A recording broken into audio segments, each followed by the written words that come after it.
নমস্কাৰ বন্ধুসকল, বিহালী 42তম ঝুমুৰ মেলাৰ আজি মূল সভা আৰু সাংস্কৃতিক সন্ধ্যা অনুষ্ঠান আৰু ইয়াৰে কিছু কিছু অংশ মই দেখুৱাই আছে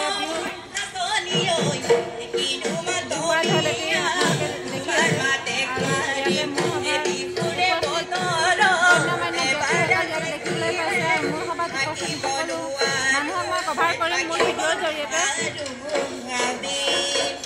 আপোনালোকে মোৰ ভিডিঅ' চাই থাকিব আৰু মই সকলোকে